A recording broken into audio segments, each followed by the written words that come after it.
Quand j'étais jeune, je m'appelais Luigi. Alright, ça vient vraiment de nulle part, mais je me lance à faire des vidéos, ou au moins un.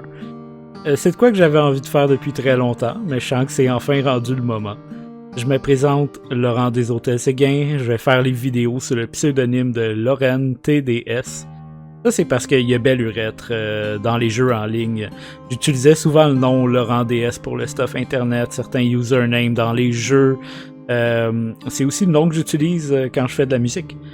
Sauf que dans Overwatch, les noms sont écrits en majuscules et quelqu'un me référait toujours par Lorraine TDS. Et c'est devenu mon true gamer name.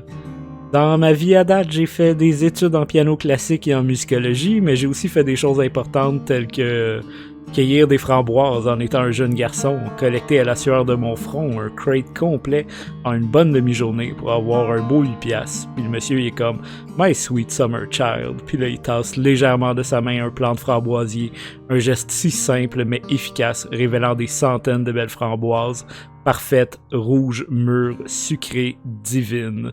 Puis là il est comme « T'en as manqué plein, comment ça que t'es voué pas ?» Puis moi j'étais comme puis plus tard, j'ai appris que j'étais daltonien de type deutéranopie et qui est rouge-vert. Donc après ça, j'ai pu pogner des jobs qui me demandaient moins d'être un pro de la différenciation rouge-vert, comme housekeeper dans un plongeur, pas dans l'eau de mer, mais dans l'eau de vaisselle.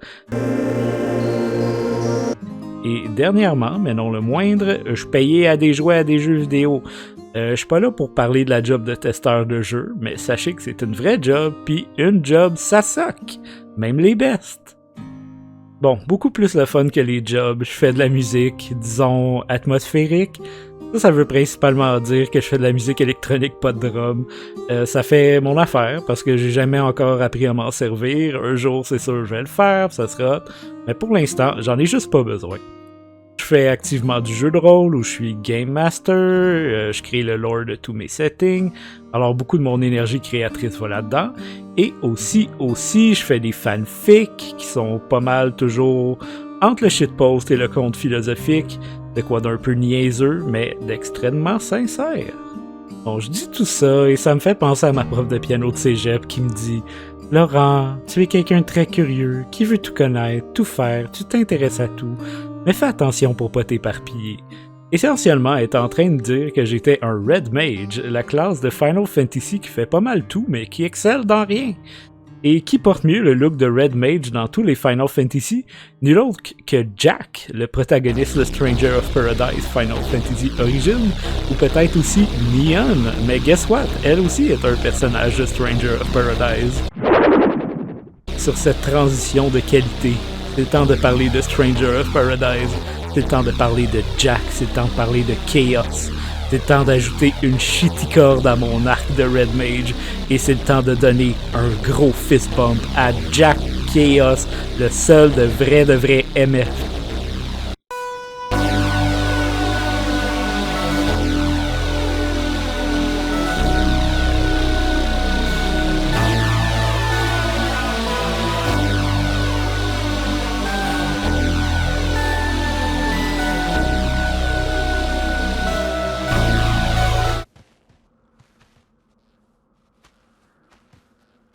He's out there. I can feel him.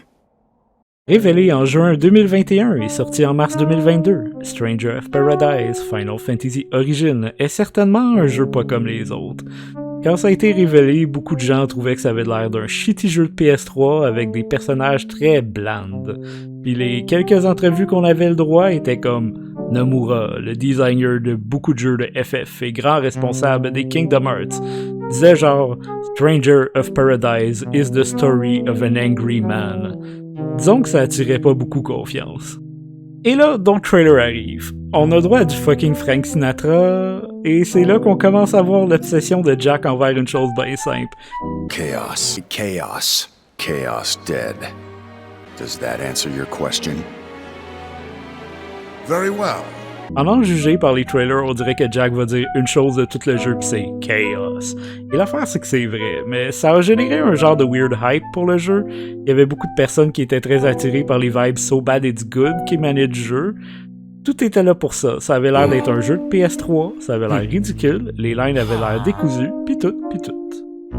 Écoute, on peut pas non plus leur en vouloir quand une des scènes qui a été très populaire à la sortie du démo, c'est Jack qui écoute le speech d'une teammate et répond après une certaine pause « Bullshit » en sortant son sel, en mettant une toune de new metal, ça sur les speakers de son sel et en s'en allant de la scène. Fait que je dirais qu'il y a comme 2 ou 3... On réessaye, c'est tellement beau dehors en ce moment.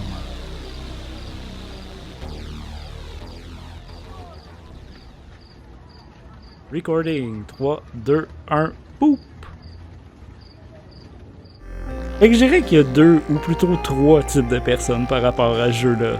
Il y a le monde qui a l'impression que Stranger of Paradise est rien de plus que ce que les trailers montraient. Un jeu crappy, pas rapport cheap, série B, jeu vidéo.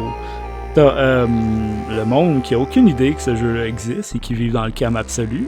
L'absence de chaos, disons, du monde comme ma mère, honnêtement, power to them. Pis t'as le monde qui savait, même avant d'y jouer, même avant les reviews, Stranger of Paradise allait être le GOTY 2022. Jack Chaos, Best Character, let's go! Je faisais partie de cette catégorie-là, pis ben j'y ai joué. Mon verdict? Je dois interrompre le broadcast pour annoncer de quoi d'important. Stranger of Paradise est un diamant. Pas qu'il vaut cher. I mean, ça doit quand même valoir cher, je sais pas, who cares. Mais ce que je veux dire par diamant, c'est plutôt kaléidoscope. Mon angle d'analyse, le regard que je jette, n'est qu'une infime partie de son ensemble. On peut voir Stranger of Paradise comme étant un prequel à Final Fantasy 1, on peut le voir comme étant sa propre chimère de genre, de style, de studio, de système, ou bien comme étant un follow-up au très bizarre Dissidia Final Fantasy, je m'embarquerai pas là-dedans. On peut aussi voir Stranger of Paradise comme étant le Nioh 3 de Team Ninja. Bref moment ici à propos des jeux de From Software et de Team Ninja. Beaucoup d'entre vous sont familiers avec les titres des jeux de From Software, Dark Souls, Bloodborne, Sekiro, Elden Ring, des jeux tough qui demandent de l'expérimentation, de la curiosité et de la persévérance, mais surtout ce sont des jeux qui ont beaucoup de points communs en termes de feel, philosophie, gravité d'animation, assez commun qu'on s'est mis à appeler les jeux de cette compagnie-là Soulsborne. Avec l'arrivée d'Elden Ring, ça complique les choses. Mais on s'est aussi mis à appeler les jeux tough qui demandent de l'expérimentation, de la curiosité et de la persévérance comme étant Souls-like. Prends Hollow Knight par exemple, c'est un jeu 2D d'exploration, de curiosité, de persévérance. C'est tough. Même si c'est un Metroidvania, les gens vont dire c'est comme Dark Souls mais 2D, pis t'es un insecte. Pour faire différence avec Blasphemous, où c'est comme Dark Souls mais 2D, pis t'es un tas de pixels. On aime tellement dire qu'un jeu c'est comme un autre jeu que Hollow Knight est à la fois Metroid, Castlevania et Dark Souls. Mais on oublie que c'est une vie de bestiole.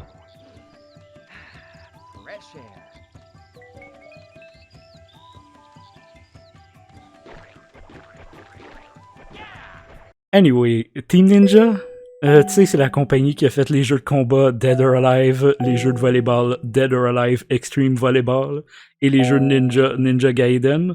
Ben, ils ont aussi fait, check ça, Metroid Other M. Ok, un Metroidvania, ça, là. Dissidia Final Fantasy NT, je m'embarquerai pas là-dedans. Et Nioh. Je voulais enfin réussir à arriver à Nioh, c'est fait, fin du vidéo. Malheureusement, on continue. Parce qu'ils ont aussi fait Nioh 2, Stranger of Paradise et Wolong. 4 jeux qui construisent sur les fondations du jeu précédent. Les Nioh sont des jeux qui demandent de la curiosité, de l'expérimentation, c'est tough et de la persévérance. C'est comme Hollow Knight, mais 3D, et t'es un samouraï, donc Nioh est un Souls-like. J'arrive à cette destination en blaguant, j'ai pris le chemin du farceur, mais je vais mettre ici mon Serious Hat et mon Amateur Hat. J'ai jamais joué à aucun des Nioh, alright? Alors, je suis pas un spécialiste, mais je suis quand même très intéressé par le discours de Nioh est un clone de Dark Souls. J'avais déjà mentionné que les jeux de From Software partagent une vibe, une série de systèmes, un feel d'animation. Elle les lie ensemble. Chaque jeu de From Software bâtit sur les précédents. Si tu mets côte à côte les jeux de From Soft et les Nioh et que tu les regardes de loin, on dirait pratiquement que c'est la même chose. 2 gros chandails semblables, écrit dessus « C'est tough ». Mais en fait, quand tu te rapproches, tu te rends compte que c'est plus comme « et tough ».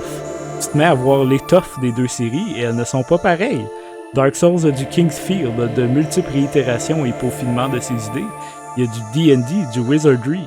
Nioh, quant à lui, a du Ninja Gaiden, des idées inspirées par Dark Souls, mais métamorphosées d'une autre approche. Tu reviens à From Software et tu regardes Sekiro, où si l'ennemi a plus de stamina, tu peux lui faire un coup fatal, comme dans Nioh. C'est drôle. C'est comme si le design des jeux était une conversation. C'est pas sens unique. On fait pas juste prendre des choses de Dark Souls. C'est toujours une conversation. De la même manière que beaucoup de jeux s'inspirent par la nouvelle mouture de God of War, alors que God of War, avec sa caméra toujours en action, toujours en plan séquence, a été inspiré par King Dave de Pods. Tout est une conversation, rien n'est en vase clos, une série de conventions existe uniquement parce que les idées circulent librement, puis les jeux évoluent parce qu'on réitère sur ses propres fondations et on interprète les idées des autres. Stranger of Paradise n'est pas juste un Souls-like, c'est aussi Nioh 3. Mais wait, c'était quoi l'affaire où je disais que Stranger of Paradise est un diamant? Non, désolé, Stranger of Paradise c'est un cristal parce que c'est un Final Fantasy. Quand j'avais fini Stranger of Paradise, ça m'avait tellement secoué que j'avais eu le goût d'en parler, d'en faire une vidéo. Ça m'avait aussi donné le goût de faire toutes les Final Fantasy. Tu combines ça ensemble et tu vois que j'ai le goût de faire une série de vidéos rétrospectives. Je voulais commencer par Stranger of Paradise, faire toutes les FF, et finir par Stranger of Paradise, explorer le diamant avec deux reviews très différents, un dialogue en deux perspectives, le passé et le futur. Malheureusement, je suis déjà rendu à FF8, j'ai déjà une différente perspective, je veux pas redonder. Alors j'abandonne ce review de Stranger of Paradise, ou presque, pas vraiment. Mais je vais parler d'autres choses, ou en fait, je parlerai toujours de Stranger of Paradise, c'est juste que, bear with me, faites-moi confiance quelques secondes. Le monde est beaucoup plus grand qu'on pense, beaucoup plus complexe, que même si c'est impossible de tout comprendre, il est important d'en apprendre plus. Harold the Red Mage. T'es curieux, mets tes souliers, va voir, parle-en. Quand t'es artiste, le deck ne sera jamais en ta faveur. La société, le travail nous garde occupés, prend le maximum d'énergie pour pas nous empêcher de faire le prochain shift. J'essaye de pas sonner coach de vie ici, mais il est important d'être sincère, d'apporter sa propre voix à la discussion. Booste le son, tes tunes préférées ou ta propre musique, booste le son, ferme les yeux, appuie sur pause, mais seulement pour trouver le meilleur tune. C'est important de s'arrêter, c'est important de jamais se brûler, parce que ton art brillera de mille feux. Stranger of Paradise, un jeu qui commence presque insupportablement classique. Des doutes de lumière qui vont sauver la Terre. Un combat entre le bien et le mal qui pourrait avoir des répercussions environnementales colossales. Une haine envers le mal, tellement classique. Tellement classique que c'est presque une pièce de théâtre. Et les acteurs commencent à être au courant du script. Le mystère de Jack Chaos, l'anatomie d'un sourire. Pour eux, Jack exprime le bonheur à 83%. Ils ont également détecté d'autres émotions, 9% de dégoût, 6% de peur et 2% de colère. Les programmes informatiques sont encore rudimentaires car ils ne captent pas les nuances, les indices physiques qui indiqueraient le désir ou la déception. Le mystère de Jack Chaos est résolu grâce au non-verbal. La moitié droite du visage démontre de la neutralité. C'est une personne neutre qui n'exprime pas d'expression de tristesse ni de plaisir. Jack Chaos souffrirait d'une hypothyroïdie post-grossesse. Les traits énigmatiques de Jack seraient en fait les symptômes d'une maladie. Jack Chaos sourit car elle est heureuse, tout simplement. The fist bump, ce sourire sincère malgré son grumpy. Jack, tel un vrai ange gardien de l'Internet, est venu guérir les fils d'actualité. Même si la mort de Twitter avait été annoncée par Nostradamus, il était là dans ta timeline. Chaos Check-in. J'ai besoin que 6 Jack postent et non partagent ce message. Il était là, toujours prêt à être un des meilleurs candidats de tous les jobs, tel que diffusé par le gestionnaire des médias sociaux de Square Enix. White Mage, Black Mage, Moine, saut en hauteur, un des meilleurs. C'est juste un vraiment bon Jack. Parlant de Jack, plug ce Jack dans Plug. Tu sais, les rumeurs de cours de récré comme tu peux unlocker Luigi dans Super Mario 64 si tu fais un backflip direct à Bongo Bongo, etc., etc. Ben, il y en a plus beaucoup ces temps-ci grâce à Internet et que tout est constamment enregistré grâce au streaming. Il faut de quoi de vraiment wild pour que les gens se mettent à dire n'importe quoi sur un jeu. Ici, je parle pas d'opinion, parce que ça va pas tout changer. Mais je parle de faits erronés, des rumeurs de cours de récré. Mais I guess que Stranger of Paradise est tout simplement bâti différemment. Quand le démo est sorti, il y avait une scène où un Angry Jack s'en va en blastant une tonne de new metal dans ses earbuds.